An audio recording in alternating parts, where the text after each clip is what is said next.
Halo pemirsa sahabat Baptis, kenalkan saya Dr. Harida Aningsari, spesialis penyakit dalam dari Rumah Sakit Baptis Kediri. Kali ini saya akan sharing mengenai pola hidup sehat di masa pandemi COVID-19.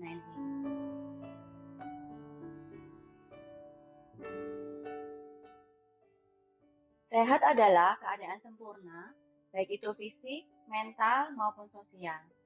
Pola hidup sehat dalam hal ini yang pertama, pola makan yang lebih banyak sayur, buah, susu rendah lemak, gandum dan kacang-kacangan, serta perlu menghindari daging merah dan makanan berlemak jenuh. Kita juga perlu mengurangi konsumsi garam maksimal kurang dari 1 sendok teh per hari. Hindari konsumsi minuman berkafein, kopi, teh, minuman bersoda. Kita juga selama ini mengenal slogan 4 sehat 5 sempurna. Tapi saat ini kita perlu beralih ke slogan baru, yaitu isi piringku. Jadi satu porsi jika diilustrasikan sebagai satu piring berbentuk lingkaran, bisa dibagi menjadi 3 bagian, yaitu karbohidrat terdiri dari nasi, kentang atau roti, kemudian sepertiga bagian lagi sayur mayur, sepertiga bagian lagi lauk baik hewani atau nabati, serta buah-buahan. Kita juga mengenal istilah we are what we eat, yaitu makanan menentukan kualitas hidup kita. Yang berarti pola makan menjadi faktor resiko berbagai penyakit seperti diabetes mellitus, penyakit jantung atau hipertensi. Pola hidup sehat yang kedua, yaitu kita perlu mengatur pola tidur. Maksimal jam 10 malam selama 6-8 jam. Karena apa? Karena pada waktu tersebut akan dilepaskan hormon anti-aging, yaitu melatonin, serta hormon pertumbuhan, yaitu growth hormone. Dan pada saat tidur dalam, tubuh kita juga akan mengalami detoksifikasi yang sangat penting buat tubuh.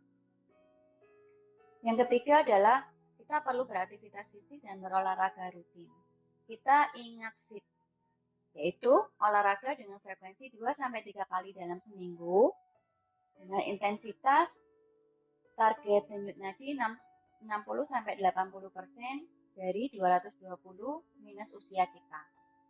Jenis olahraga yang disarankan adalah tipe aerobik, yaitu non-kompetitif, seperti berenang, jalan, bersepeda, berlari, atau senam. Time, waktu yang diperlukan sekali olahraga, yaitu 5 menit pemanasan, 5 menit latihan inti, dan diakhiri dengan pendinginan selama 5 menit. Yang keempat adalah kita perlu menurunkan berat badan dengan target body mass index 18 hingga 23 kg per meter persegi. Atau lingkar pinggang pada perempuan kurang dari 80 cm, pada pria kurang dari 90 cm.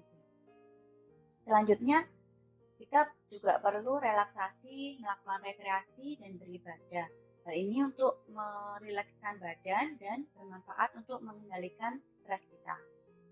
Selanjutnya, kita perlu check up kesehatan umum kita setiap 1 kali setahun sesuai dengan kondisi tubuh atau jika kita mengalami penyakit kronis. Apabila kita terpapar COVID-19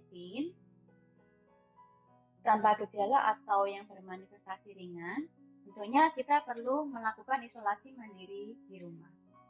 Yang harus dilakukan yang pertama, kita sediakan pulse oximetry untuk mengukur saturasi oksigen. Kita waspadai jika saturasi oksigen di bawah 95%. Yang kedua, kita juga perlu membilas hidung untuk membersihkan hidung dan melancarkan saluran pernapasan. Yang ketiga, kita perlu berkumur dengan cairan antiseptik untuk membersihkan mikroorganisme di dalam rongga mulut.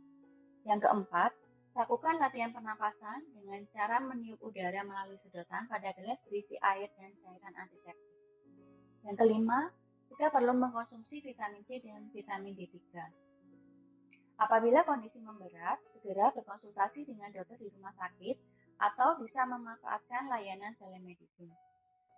Apabila kita ada keluhan sesak napas, sebelum kita berobat ke rumah sakit atau klinik, kita perlu melakukan posisi proning sendiri di rumah untuk membantu memperbaiki oksigenasi dalam darah. Kita kondisikan tidur posisi tengkurap dengan Dagu dan dada diganjal bantal. Hal ini bertujuan untuk memperbaiki oksigen paru dan meningkatkan bersihan karbon dioksida. Kegiatan harian yang kita bisa lakukan di rumah yaitu buka jendela kamar sehingga cahaya matahari masuk dan sirkulasi udara baik. Yang kedua, berjemur di matahari 10 sampai 15 menit antara jam 10 hingga jam 1 siang. Kita juga perlu pakai masker saat bertemu keluarga atau orang lain di rumah. Rutin cuci tangan dengan air mengalir dan sabun atau hand sanitizer.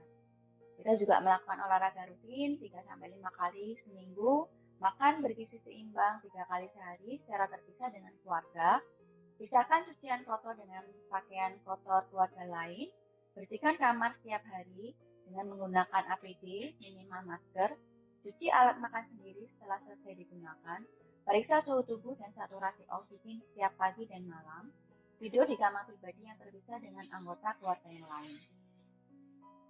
Jangan lupa, kita perlu menjaga kesehatan mental dengan banyak berdoa dan tetap menjalin hubungan dengan komunitas beragama masing-masing.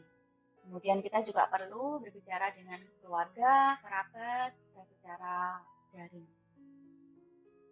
Kemudian jangan lupa untuk me time, bisa dengan membaca buku favorit kita, menulis jurnal, boleh juga dengan tidur ekstra, atau kita juga bisa melakukan hobi-hobi yang lain. Hal ini tentunya dilakukan sesuai dengan protokol kesehatan. Kita juga perlu mengurangi paparan sosial media dan berita mengenai COVID-19. Jangan percaya hoax dan jangan ikut-ikutan menyebarluaskan hoax. Pesan saya bahwa meskipun kita seorang penyintas, kiranya perlu tetap menjalankan prokes, yaitu 5M, mencuci tangan, memakai masker, menjaga jarak, menghindari kerumunan, dan membatasi mobilitas. Karena kita masih mungkin terpapar kembali. Kemudian lakukan vaksinasi COVID-19 setelah 3 bulan paparan. Demikian penjelasan saya mengenai pola hidup sehat.